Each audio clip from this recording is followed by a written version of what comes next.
Okay, so it's recording now, and welcome to the third week of Mindfulness and Self Transcendence workshop. Thank you so much for joining me today.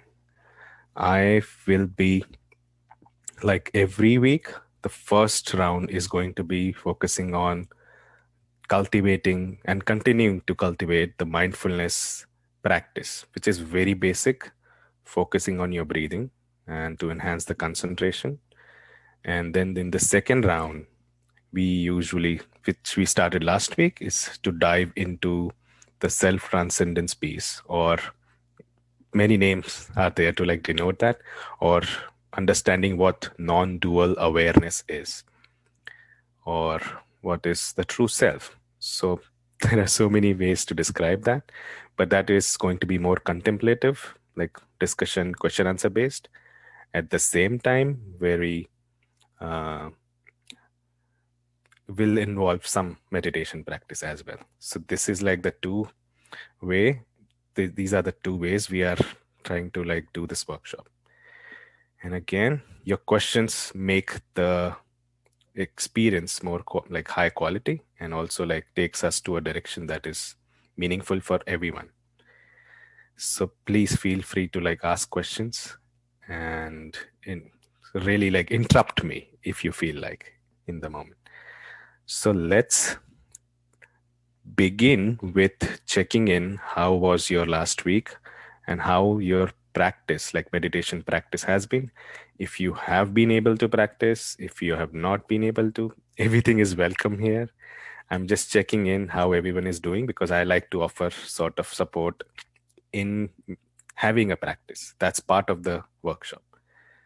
So how was the last week?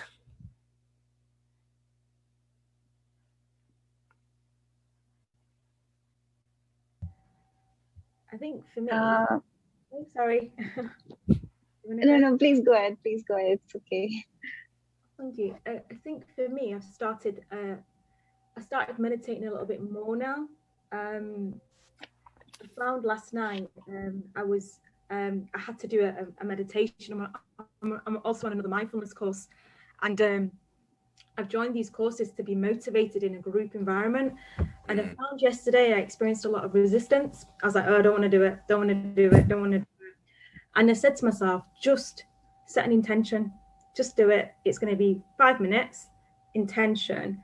And it's interesting because even though there was so much resistance and identification of I'm lazy and I don't do it, and I found that after the meditation, so I was meditating yesterday in a group, and I found the resistance went.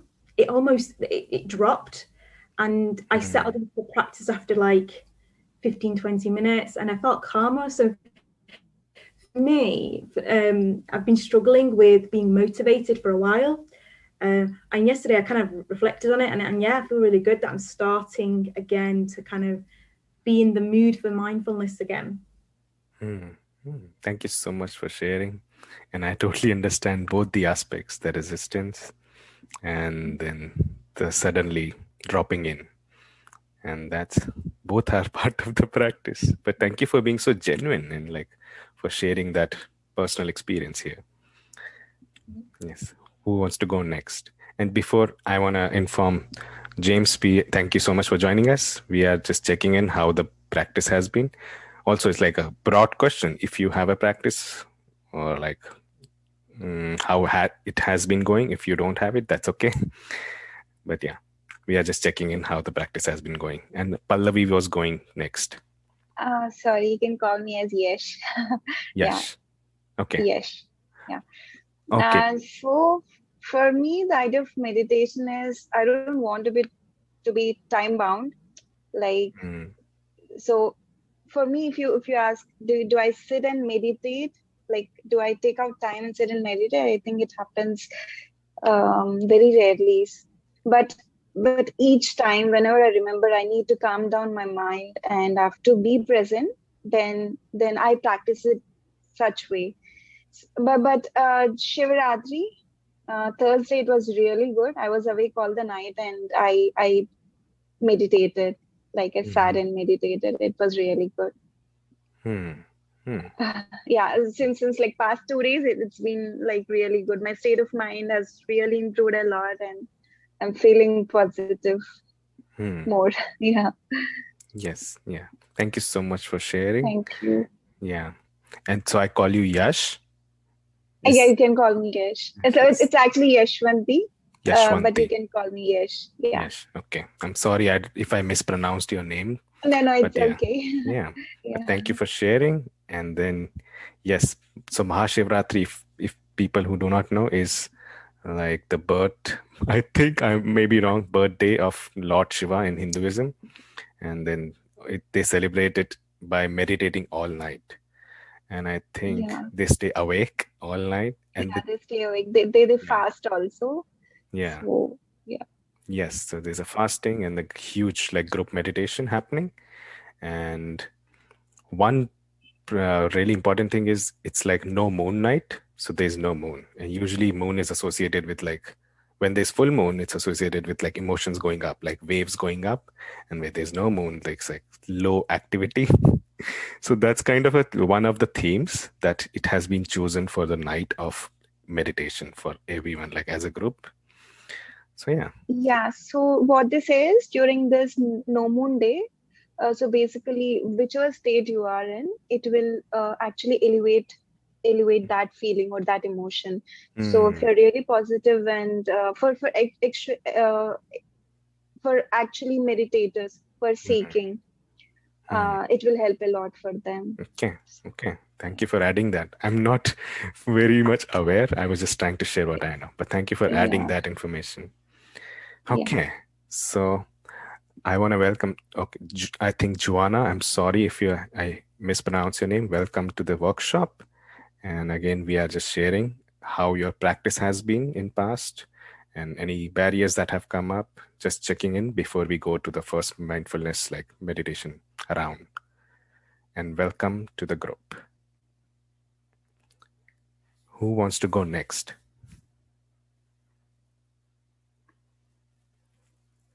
Sorry, to be honest, I only just joined, so Sure. I've missed the previous ones. So yeah, I'm just very keen to listen to others and yourself. But yeah, it's my first session. Sure. Yeah. And that's completely fine. Thank you for joining us. And since, yeah, we have two new people, I want to open up if you want to introduce yourself and just let me open a slide that helps us. But you can begin introducing yourself if you want to. Well, it's just Joanna Powell, and I live in the UK, and I'm very interested in mindfulness, and just want to start learning more about it. I have learned a couple of books. I've read a couple of books, and I've started meditating. Already experienced a very positive outcome on after meditation sessions. So I'm really keen to continue. Yes, I'm so glad to hear that. And welcome to this workshop. And I hope we can provide you that community experience of just meditating together and deepen your practice. And these are Thank few more things. Yeah. If you want to, like, yes, you have already shared your name, but just to like as an icebreaker, if you want to share a few more things about yourself. And then I want to go to James. What exactly do you want to hear? I haven't got anything else to. Do you see the slide that I shared? Or are you? Yeah. Oh, hang on, sorry. Yeah, it was in just expanding. I can read it out. Yeah, I'm from UK. I'm currently between jobs. It's a show. Oh God, I'm not really fun at the moment. I'm not watching anything. My favorite animal is tiger. Sure. I don't think there is any fun facts about me, I'm afraid. That's okay. You can only choose one of these things. So completely okay, fine. all right. Well, that's it, really. But yeah, thank you for sharing. No worries.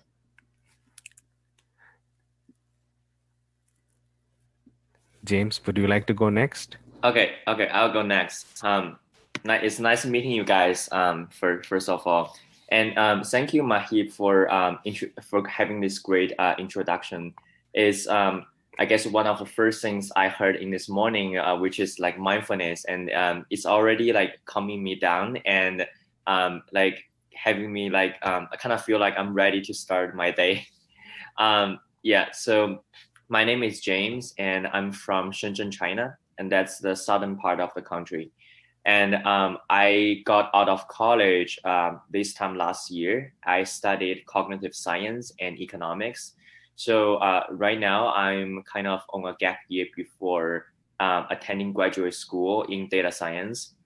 And I guess, well, okay. Fun fact about me, I guess I consider myself to be kind of a dual thinker. So on one hand, I think very logically because I'm very interested in philosophy, psychology, and other like social sciences.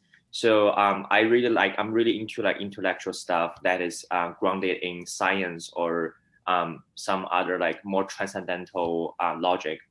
But at the same time, I'm also very fascinated about art and aesthetic because like when I was younger, I really enjoy being in nature. So so in that sense, I am always like playing this fine balance between science and art. And so that's what motivates me to join this workshop is to like I guess first like to learn about different perspectives, and then second to learn something from a psychologist like Mahib. Thank you so much for sharing and welcome to the workshop. Okay, so since we know we have heard like the introductions, I want to go back and check in if someone wants to share how their week has been. We are just checking in how mindfulness practice has been and just to offer support as a group.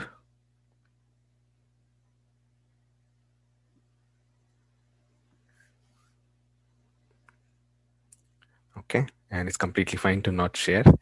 We can go ahead and do our first round of mindfulness. So the first round is going to be focused on the basic mindfulness exercise, which is going to be focusing on your breathing. So since we have a couple of new people, I'll give brief instructions and then we'll go into the guided meditation, which will have some instructions in its own. So all we'll do is take a position that's like comfortable for you, and it's important to keep your back straight. And if you feel comfortable, you can take like a backrest, like I'm sitting next to a wall. That's completely fine. And if you can sit without the backrest, that's up to you. And then what we do is when we are breathing, we take our entire attention and place it on the sensations and try to keep it there. If it goes away to thinking or planning or maybe sounds in the environment or just any kind of rumination, that's completely fine. That is part of practice as well. So when that happens, we will try our best not to show anger or frustration or disappointment towards the mind when the mind gets distracted by these things. We will respond to this event with compassion. We will respond as if that is the natural way the mind does things, because that is the natural way. Mind likes to go to different things. That's part of human experience. So that attitude of responding with compassion is very important. And then we come back on the breathing. So these are like few things. We are enhancing our concentration, which in long run you will come to know how that is so crucial. And coming back with compassion is we are cultivating or enhancing our ability to accept things as they are. So the more meditation practice is a microcosm of the life that we live outside in the world. So the more you accept your own thinking process, your own distracting mind, your own frustrations, your own inner experiences, you're slowly and slowly developing this ability to accept whatever is happening in the experience. And that happens outside in the world all the time. We don't like some people. We sometimes don't enjoy the exams or some conversations or events that are happening in the news or something. So the life that just goes into unpleasant and pleasant experiences, here we are cultivating sort of meditation practice to accept that life while we are living in this small microcosm of 5-10 minutes of meditation. Is that making sense? Any questions before we get into the mindfulness practice? Okay. And so let's take a position that is most comfortable, and then take all your attention, all your focus, and place it on your breathing sensations. Take a long breath in, hold for a second, and breathe out. Another breath in, hold for a second, and breathe out. Continue to breathe and let this breathing go back to its regular pace.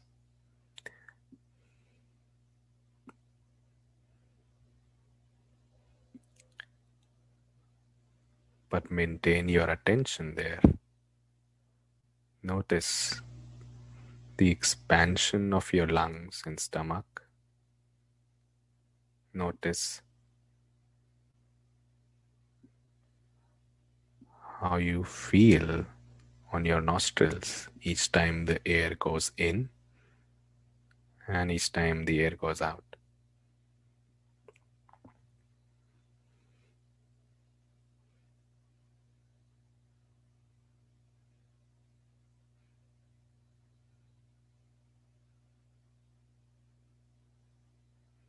Select an area on your body where you feel the sensations of breath more significantly or in more intense manner. It can be your stomach, it can be your nostril,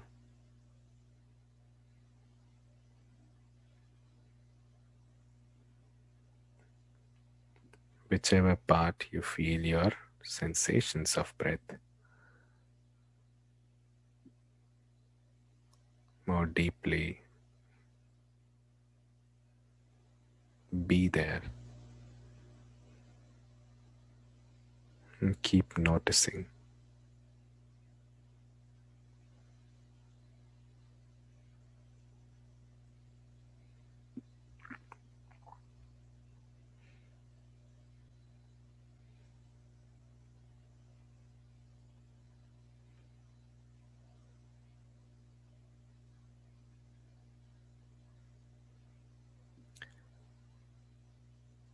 If you realize that the mind wandered away into something else, just bring it back.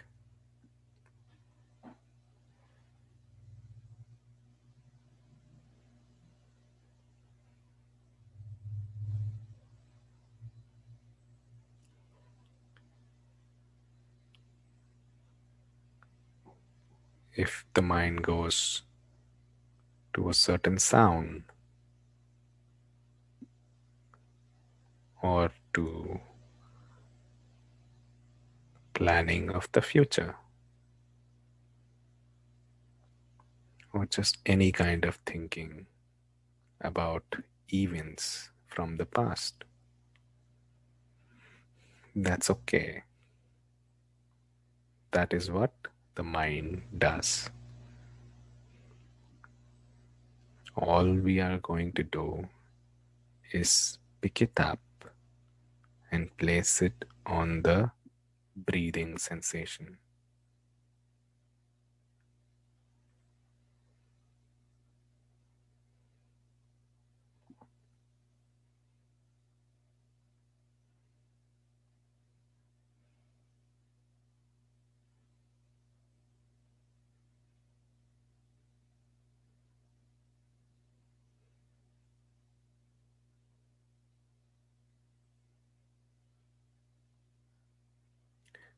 Each time the mind goes to something else other than your breathing sensation is an opportunity for you to come back.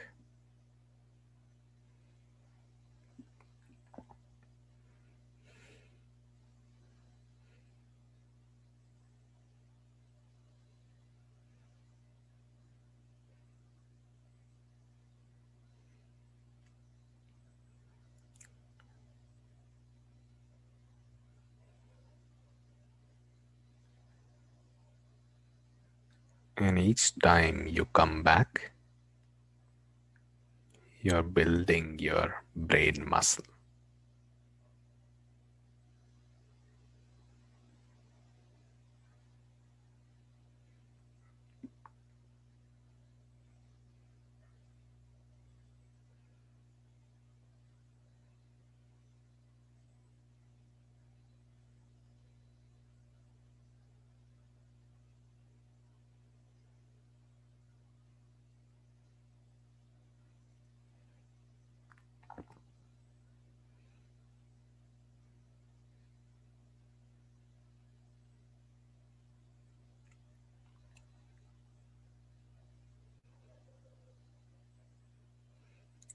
Be curious towards your breathing,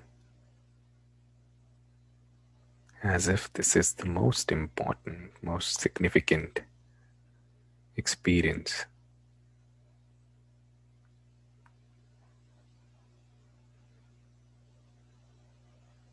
Be fully present with your breathing,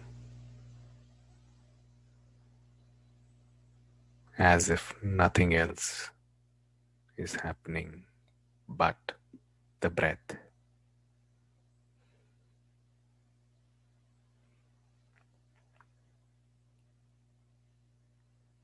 Let your mind get so focused, so attuned to the breathing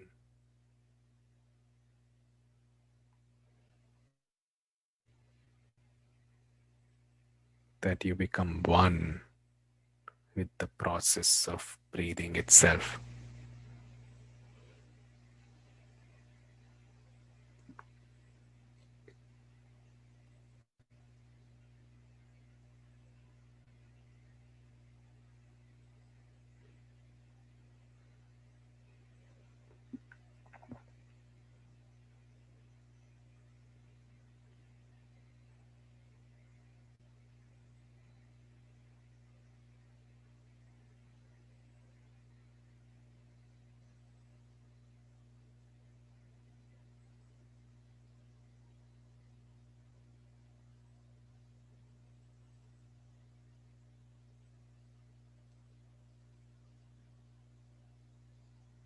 If the attention goes to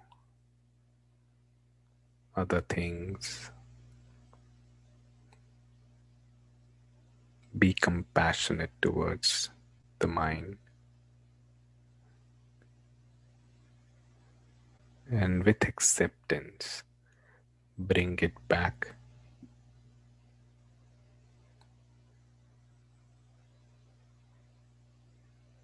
to the sensations, to the feelings of breath.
the more you are attuned with your breathing, the more in the present you are.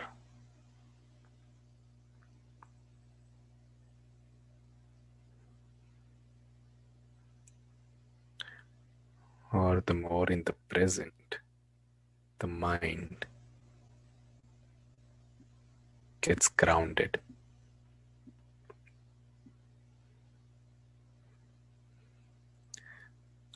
And with this practice, we gradually reprogram the mind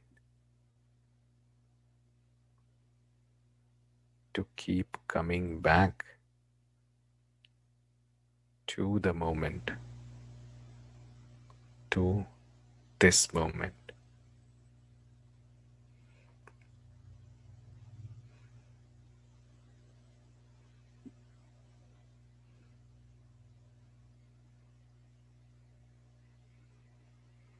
And with practice, the mind becomes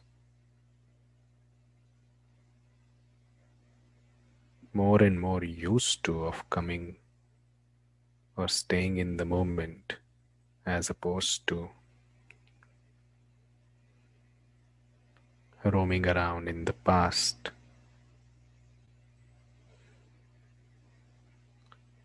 or imagining, daydreaming about the future.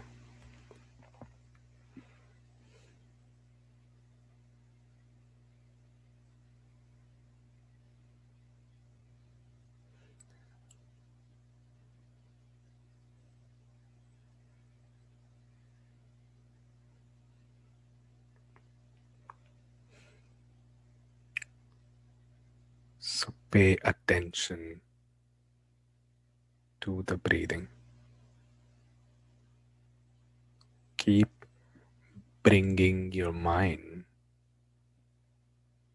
to your breathing sensations again and again and again.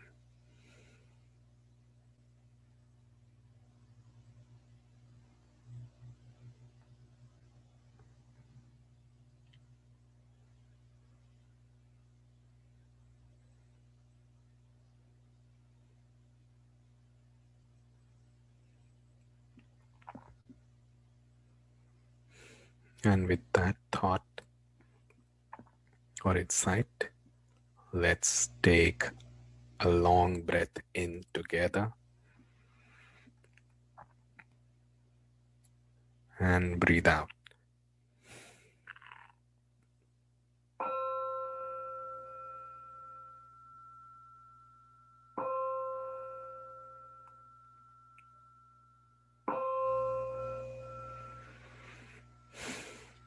You can open your eyes and you can come back to the room.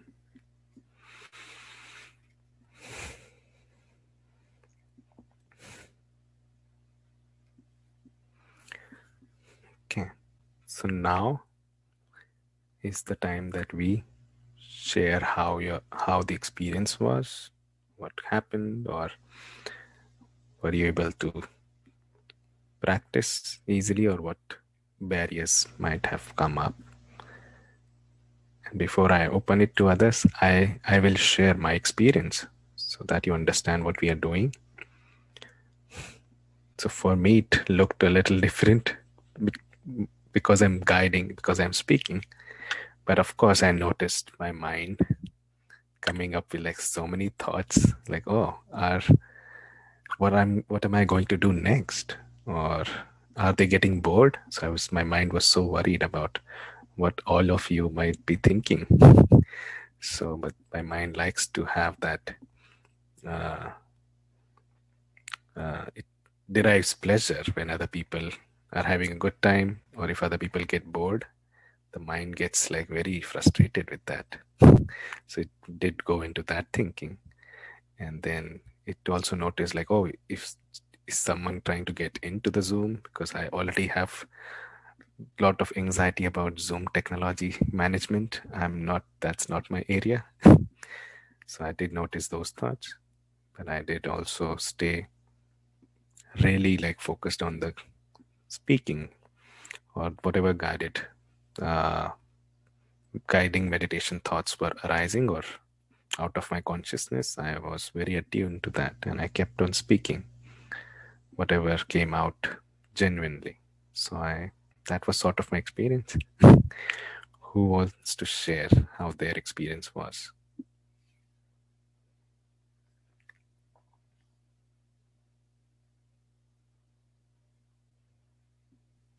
Okay, I'll go next then. Sure. So the kind of meditation that I typically do is transcendental meditation, which really consists of this mindfulness component. But for me, I would say that when I was practicing mindfulness, I never really consider it as a meditation per se, but rather for me, it's more like a way of being, and it's something that we can do at every moment in time, because it's like it's kind of like this process of accepting your feelings and thinking without judgment, and then act according to your value-based goal. So the next key is to kind of reflect on our beliefs and values so that we can stay true and stay authentic to our true self, basically. Yeah, that's kind of my insight. Thank you so much for sharing. And yeah, I totally agree. It's a way of being. Yeah. Who wants to share next? Yeah, I would like to go next. So for me, in the beginning, the most parts I was able to concentrate on my breath, but otherwise my mind was trying to rewind. It was not thinking, but it was kind of rewinding all the things that happened a few hours ago, or 1 day ago. So it was just it was like a movie, really. It was just rewinding everything. I was able to see everything like clearly again.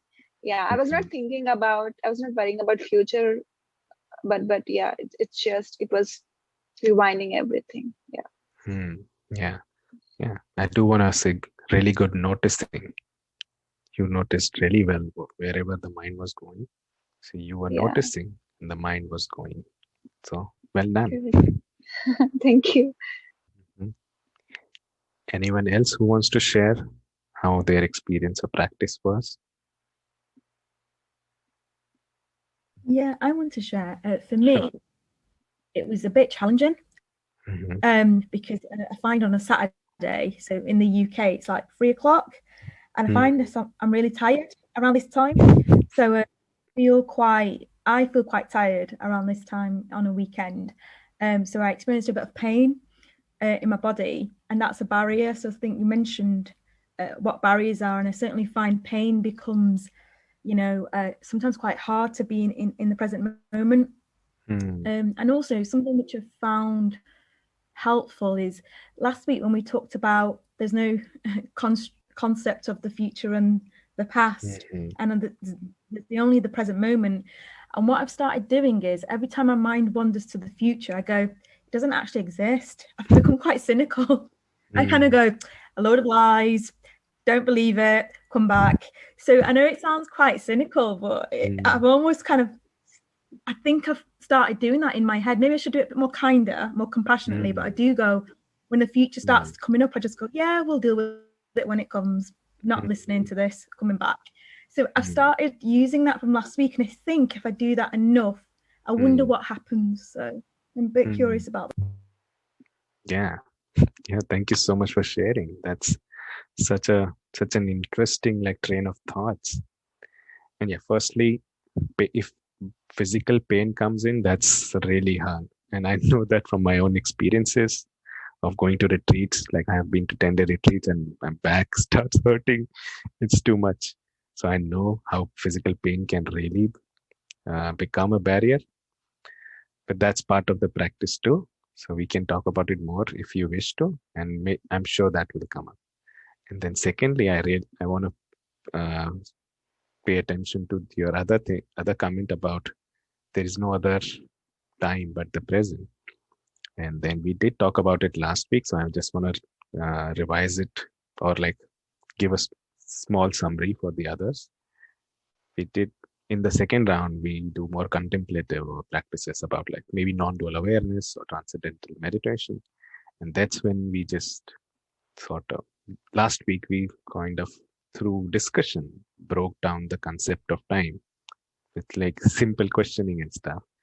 And then there is a point then we realize, oh, the time is just in my head. The mind thinks about past and the mind thinks about the future. But the thinking of both is happening right now. So that was the conclusion. And then I can see that's really insightful. And once you realize that, that's mind blowing. That's amazing. But at the same time comes our mind comes with a new technique of like, oh, of judging ourselves. So I understand the cynical side too, but great noticing that the mind was getting cynical, so that you were noticing the mind doing these tricks too. So I again, well done. That's amazing. And thank you for sharing. Anyone else who wants to share their practice or experience of meditating right now?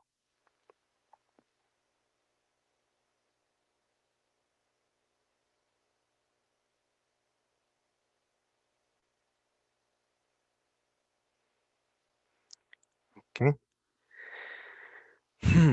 So let's move into our next part of the workshop, which is more contemplative kind of practice.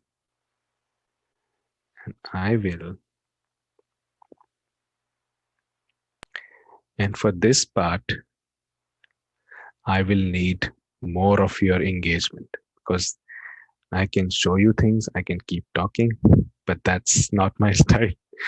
That's no fun for others.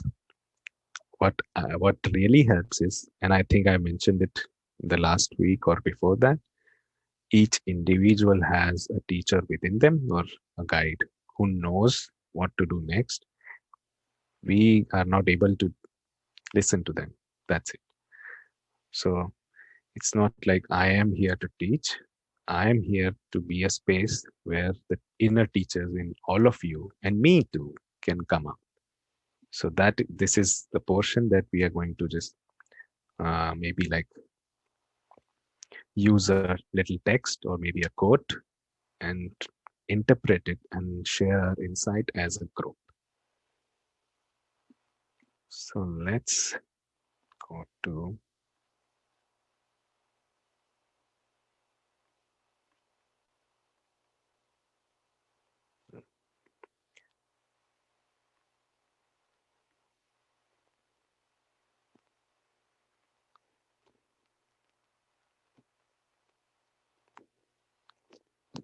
I will just share this.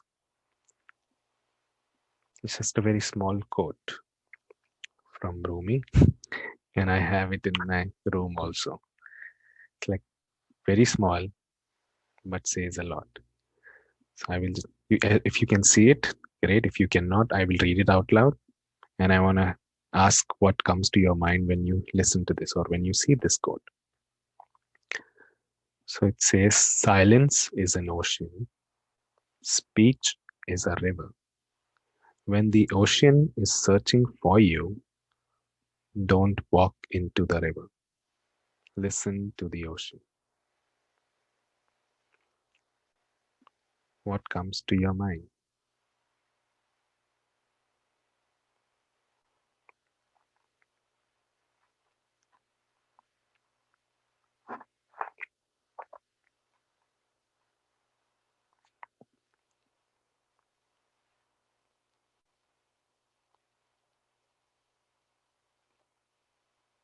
Is it okay if I share? Or Sure, is anyone absolutely. else? I think it's that's a really interesting quote, and I think Rumi does come a lot in mindfulness. You know, as a Sufi meditator, he is in a lot of mindfulness stuff. What comes up for me is, I think, something which you just said previously. There's something about inner wisdom, and that when the self is maybe searching whatever it is, maybe it's not in the speech or the language or what we say, but within. Mm-hmm. That's what I guess. That's what I think that's about. It's about inner wisdom or intuition. It's inside us, and we don't have to look for the external. Maybe it's intrinsic. Yeah. Yes, makes sense. Something that is intrinsic and something that is sort of beyond language or beyond words. Anyone else who wants to add?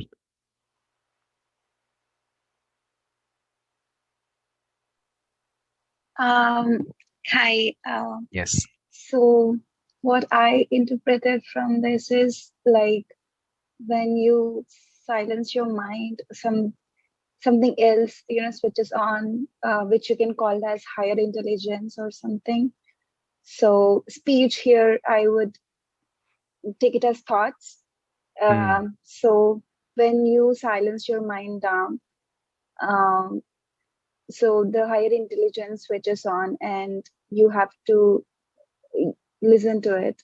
Like, yeah, don't just try to search or try to get answers from your thoughts or from your mind. There is a space. Yeah, just try to listen to that. Yeah, again, another very valuable addition or interpretation of this quote.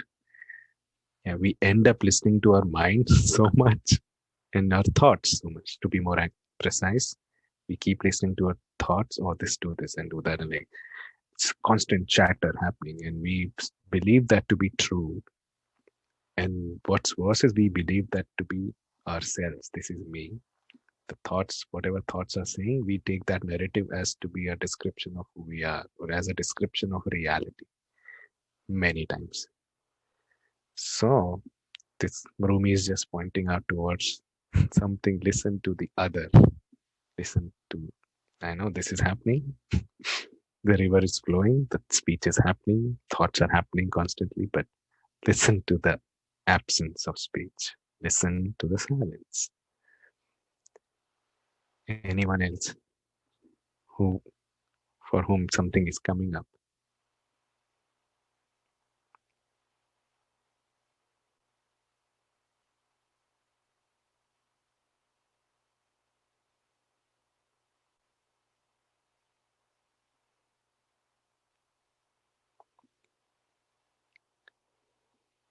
Okay.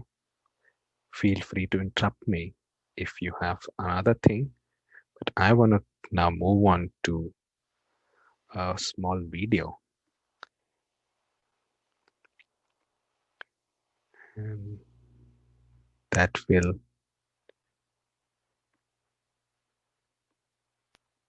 maybe say more things on the same ground. And hopefully, yes, we will have enough time to like talk briefly about the video and then go to our next meditation. So this is, I'm borrowing it from Advaita Vedanta, which is like the, Advaita itself means non-dual. And the video will talk better about it, so I'll let them speak. But this is from the Hindu teachings. So these are like really old scriptures, maybe 4,000 or 5,000 year old scriptures. I have not done my history much, so I won't give you much opinion. But it's like really, really interesting. So let's see. And then I'll be open to hearing what comes up when you see the video.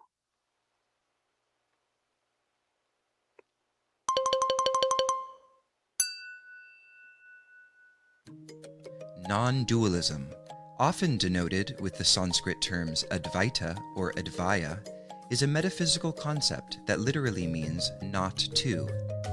It is both an ontological claim about the nature of reality and a description of the mystical experience. In all of the world's philosophical traditions, speculations about the nature of reality are pervasive. One of the recurring questions is, how many things are there really? The concepts of monism, dualism, and non-dualism are ways in which philosophers have attempted to respond to this question. Monism, either declares that everything is one and that difference is, in some sense, not real, or it declares that difference is real, but it is ultimately made of just one thing or substance.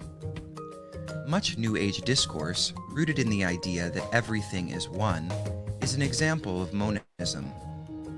Perhaps somewhat ironically, many modern scientists also hold a monistic view of the universe, claiming that matter is the only real substance, and everything that seems different from matter, like human consciousness, is ultimately reducible to material interactions in the brain. Conversely, dualism posits that there are in fact two things that are substantially different and ultimately real. In the Western philosophical tradition, the most famous dualist was René Descartes, who argued that two things, res cogitans and res extensa, or thought and extension, are ultimately incommensurable ontological principles. Non-dualism can be seen as striking an interesting balance between the two perspectives of monism and dualism, because it isn't saying that there is one thing or two things, it is saying that there are not two things, or that reality is other than two. In the tantric traditions comprising what is commonly referred to as Kashmir Shaivism, non-dualism is captured in images of Shiva and Shakti, who are often copulating as a way of expressing their ontological entanglement. In these traditions, Shiva and Shakti are consciousness and energy, two things that interact to create every expression of life as we know it, but which are, in the final instance, non-separate from one another. You cannot have Shiva without Shakti. In some contemplative traditions, the goal of meditative practice is to ultimately steep oneself in a space beyond or below language, a space we might refer to as non-dual. Because while immersed in this silent space, the subject, the object, and the means of knowledge collapse into an experience of pulsating aliveness not conditioned by the affairs of the world. When we come out of meditation, we take a little bit of that nourishing wisdom with us, hopefully integrating it into our waking life, our commitments, and our relationships.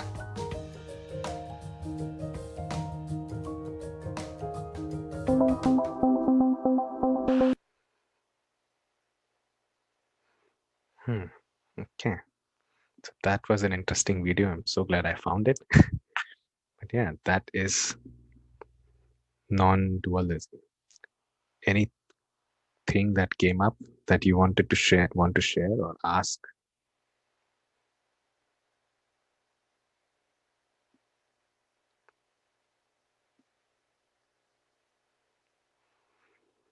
Okay. Yeah. Sure. So I guess the whole idea of unity and oneness is very evident in, I guess, all kinds of Eastern religions or belief systems, or even like philosophical thoughts. If we just focus on Hinduism, the central idea is that Shiva and Shakti are essentially like opposite but also complementary, which is the relationship between yin and yang in a sense. And then the Chinese traditional belief has this idea of unity of man and heaven, and that's also the sort of the relationship. It's not really a kind of idea or activity or action, but instead it's a sort of unconscious relationship between nature and man and humanity. And essentially the logic is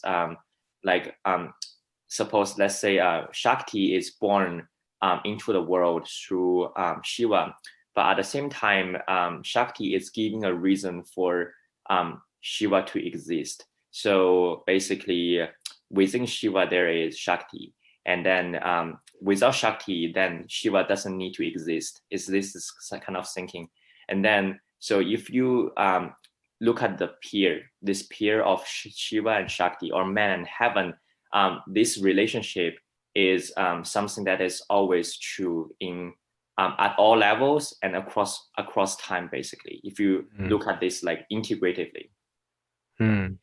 Yeah, that's such a cool description of what the video was talking about. I totally agree. And thank you for sharing.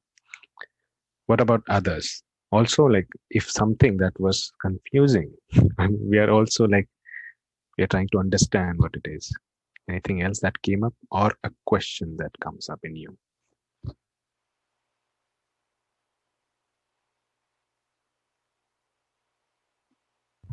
Yeah, I think for me, I'm a little confused. So, because I don't really know a lot about non-dualism.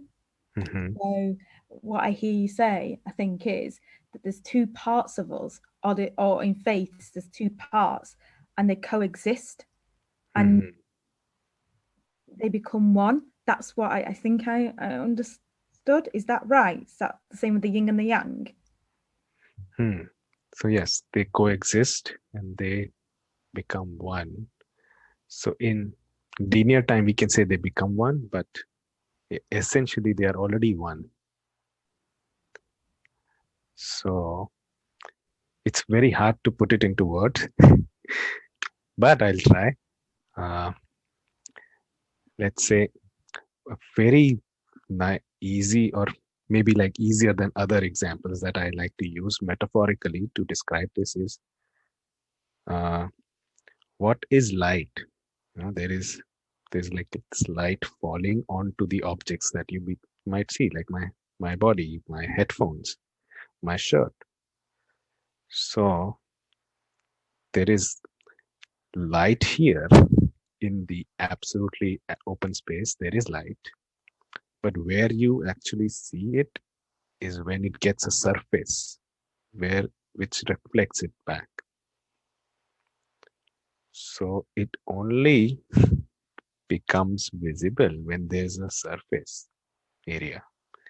Just now go back to absolutely empty space where there are no planets, nothing, like absolutely no stars or planets. There's no object there. Light is traveling, like from the sun to the planets, the light is traveling. So light is in the middle everywhere. But all we see is just absolute darkness. There's nothing that we see in that empty space, because the light needs a surface on which it can reflect itself, on which it manifests itself. So light is absolutely nothing without these surfaces. And now gets to the other thing. What is the surface? As in, you cannot see a single thing. If I turn off the light, there's absolute darkness again. Then you can't see the things, these colors or whatever. So both are so codependent, and both need to exist for this reality to come in. Is that making sense? Yeah, I think so. I have to probably think about it, and a lot of stuff is very conceptual and new for me. So yeah, it's interesting. Sure. And then again, the more. Oh, I know Yash wants to speak, but one sentence. The moment I speak it, the truth is so fleeting. The moment I say it, that very moment, it loses its essence. So the words, when I put words onto this absence of words, or when I wrap silence into some sound and I put that into a box, it no longer is what it essentially is. Anyways, yes.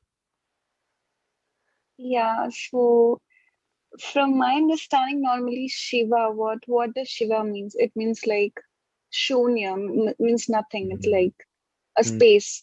There is nothing. And when this Shakti comes in, so there is a vibration, and that's how the creation happened. Yeah, and I think everyone has this. Well, I mean, they say that there is a masculine energy and the feminine energy, and everyone has it. Like in everything, and everyone has these two forms, like masculine and while Shakti is called as feminine and Shiva is called as masculine energies. Yeah. Yeah. But thank you for sharing. I did not know Shiva means Shunya or like nothing. So I know Shunya is a Sanskrit word for zero, right? But Yeah. I did not know that real meaning. So thank you for sharing. I'm learning something right now. Yeah. Yeah. And then the other masculine and feminine qualities, yes, they do coexist. And we as a culture define gender. Gender is a social construct. So we define it that way for sure. But these are, as per I think what Yash was trying to say, these are qualities that exist in all of us, like all things, all living beings. Is that true?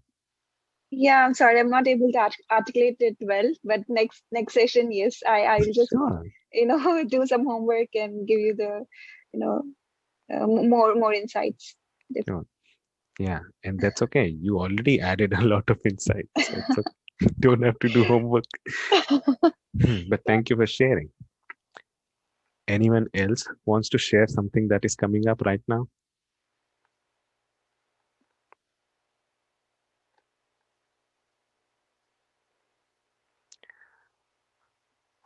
Okay, so now I'm just trying to make a background for what we are going to practice next.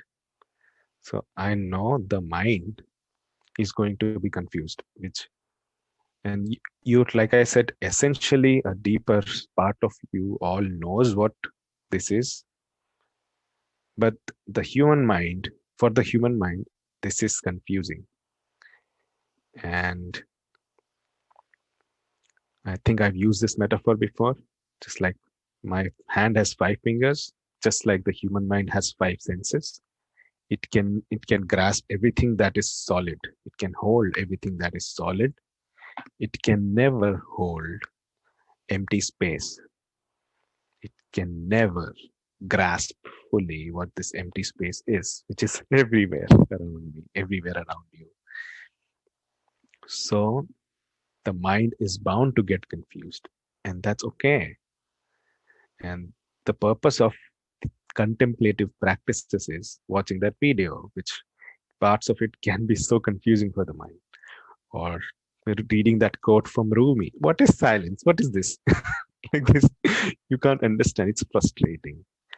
And then the meditation that we are going to do now. I am letting you know it's going to be confusing for the mind, but a deeper part of you will know what that is. So trust yourself. And when frustration happens of not being able to understand, notice the mind is frustrated. With using the other practice that we did before, be compassionate towards the mind, and maybe see if you can surrender instead of feeling frustrated to not understand. Maybe see if you can let go or drop the mind or surrender the mind and just accept what's happening and enjoy the experience. Okay. Any questions before we go into the next meditation? And also I wanted to add really quick that Sure.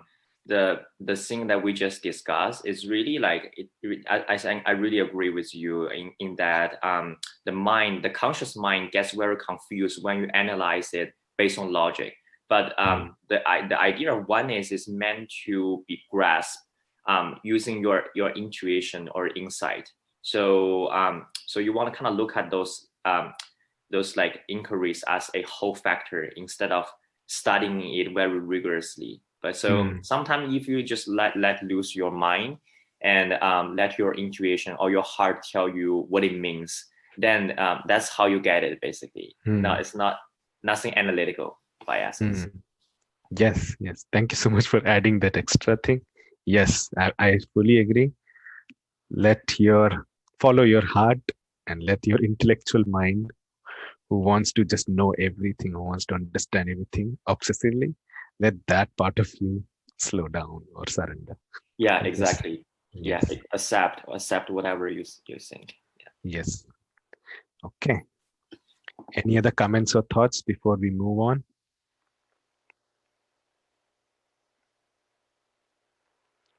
Okay, so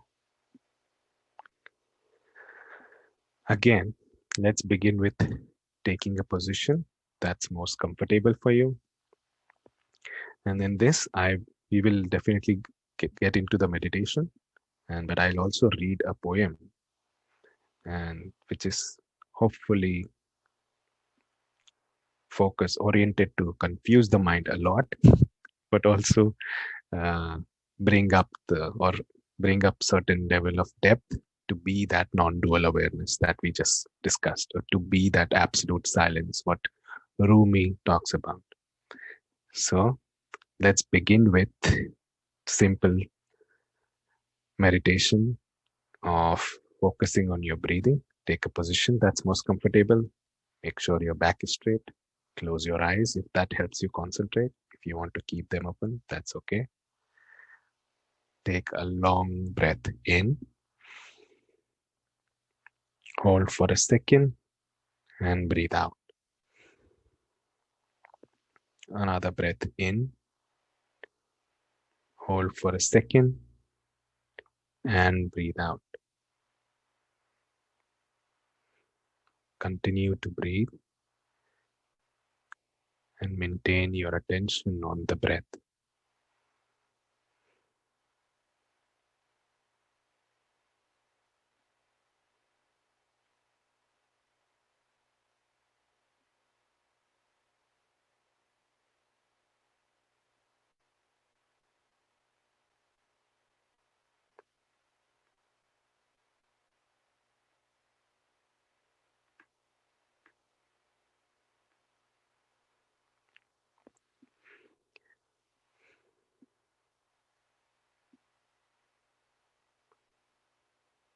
If the mind goes into different places or different thoughts or sensations, that's okay.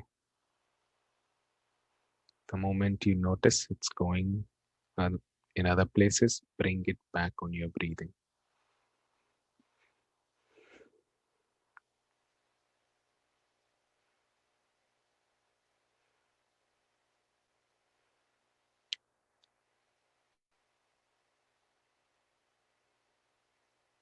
Now, turn your attention towards the sounds that you might be hearing in the environment.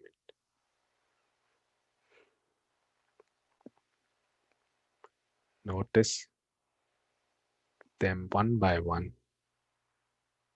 It can be the traffic coming, the sound of traffic from your window, sound of me speaking, or other things that might be on, like a TV or the refrigerator in your apartment or house.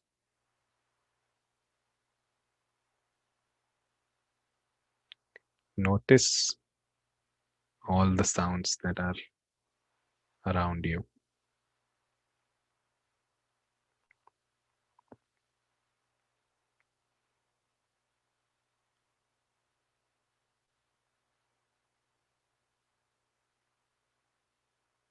And now focus your attention only on what I'm speaking, the sound of my voice.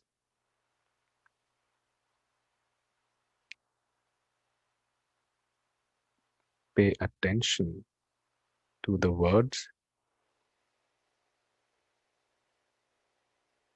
or the sound that is being created by every utterance of these words.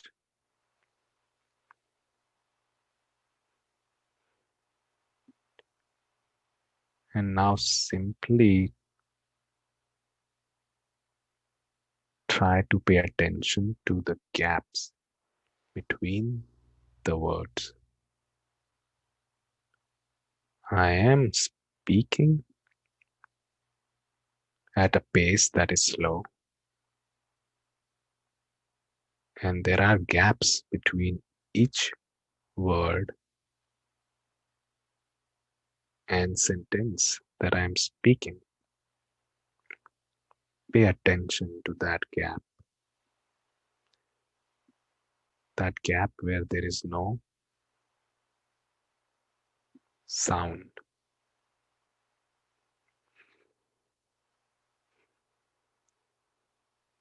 Pay more attention to that gap and let go of the sound of the voice.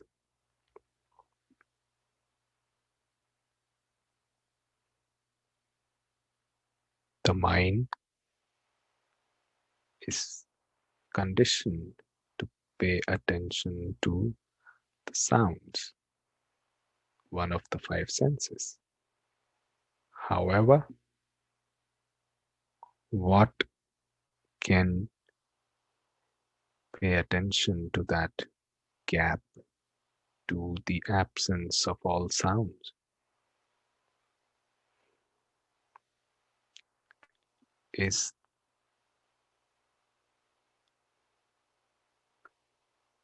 essentially who you are.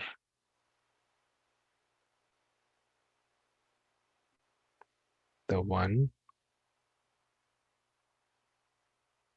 who knows the silence, who knows the gaps,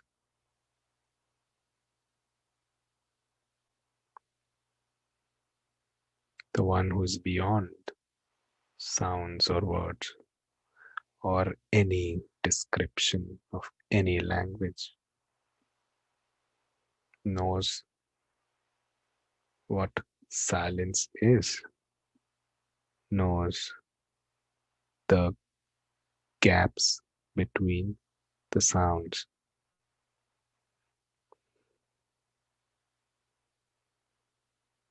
Like silence was here before the word came up, silence is present here while the word is being spoken,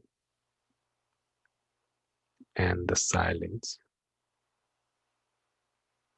will continue to be here after the word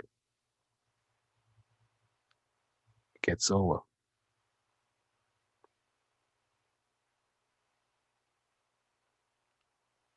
The silence is beyond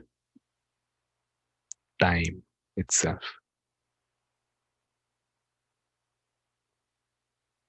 The word is bound by time. The sound happens within time. But the silence underneath is constantly here,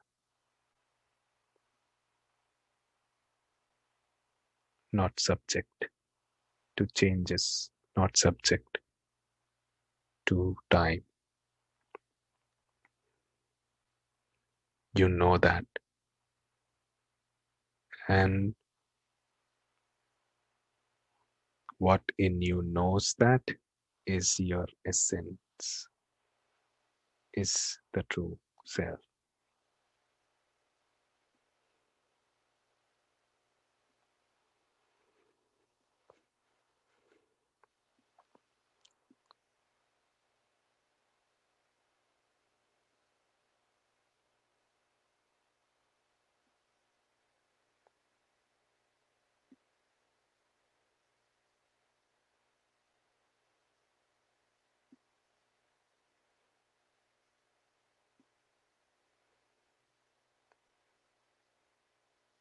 And on that note, let's take a long breath in together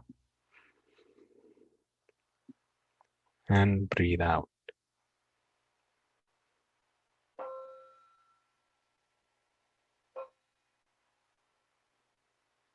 You can open your eyes and you can come back to the room.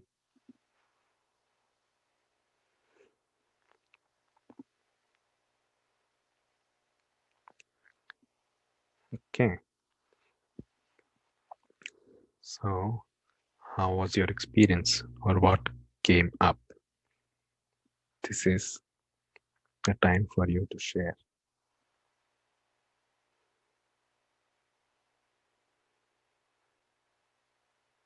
I guess I just resist the need and the desire to examine my thoughts. Instead, I notice it and I just let it be, basically. So it feels great. Okay. Yeah, thank you for sharing.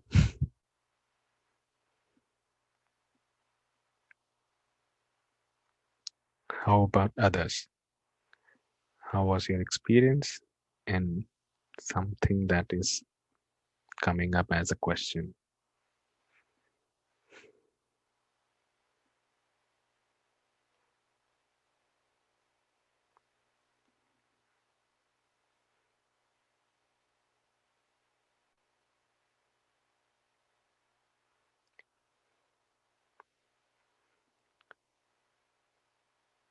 Okay.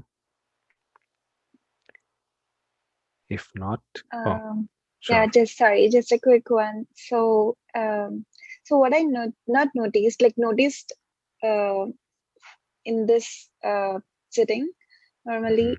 So we always hear the outside sounds or whatever, but only when we concentrate on them, then it means we are being in the present moment and we are able to hear them.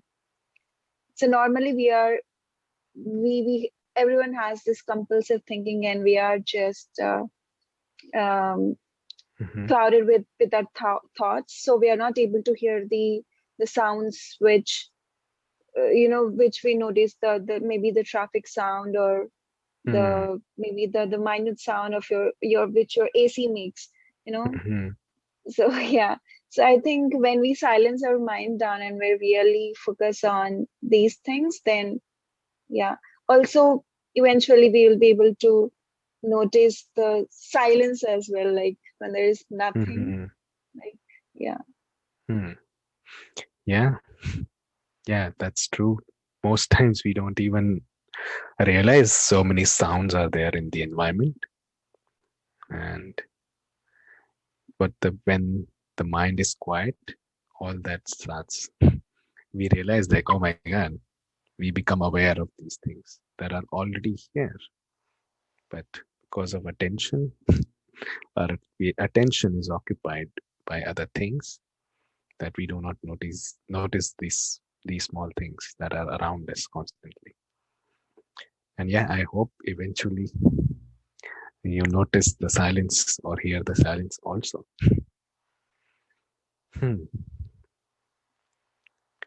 Anyone else who wants to share or has a question?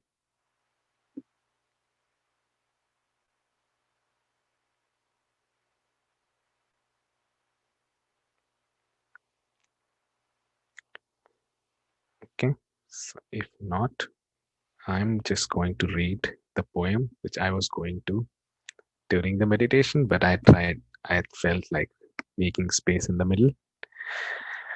And then I will end today's workshop. So this one is called the I paradox. So again, I'll just read it. And again, the words are not important. The essence is. Okay. The I paradox. I am the one with no second. I am the second with no one. I am the subject of my objectivity. I am the object of my subjectivity. I am the cause and I am the effect. I am the process and also the interject.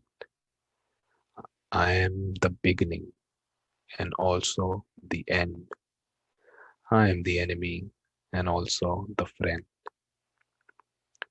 I am in the middle without any sides.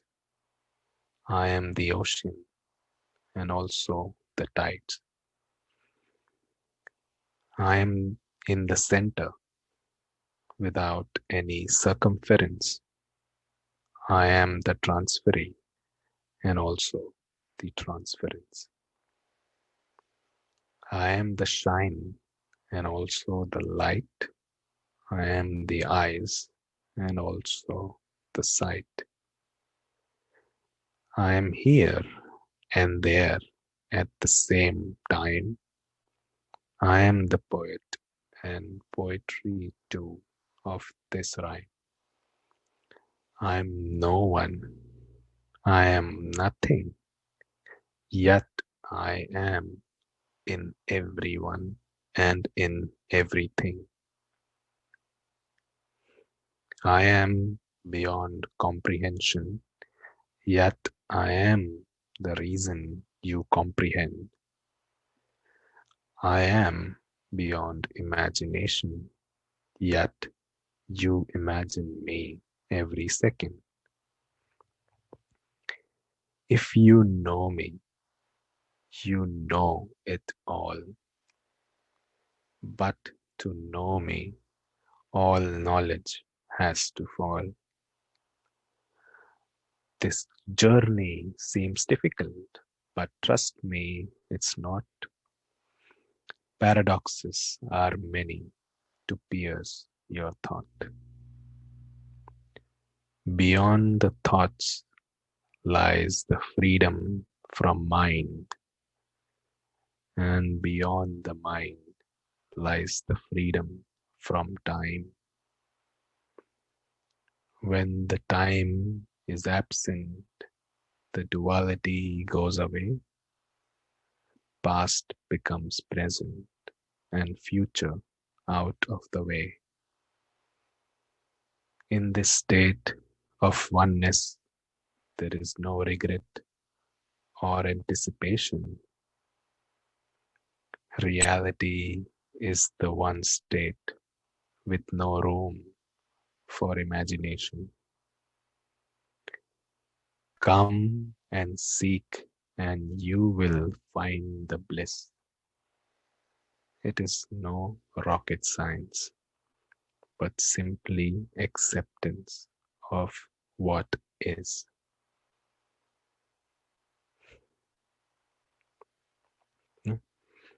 So thank you for listening to that. And I hope that was enjoyable and confusing at the same time. And if you have any questions or any comments, you can say those. Otherwise, I will see you next week at 9 a.m. Central Time. And Yeah, thank you so Mahib, much. Sure. sorry, one request. Can you please share that poem? Oh, yeah. Sure. I'll add it to the slides, the Google slide Sure. thingy. Sure. Thank you. Mhm.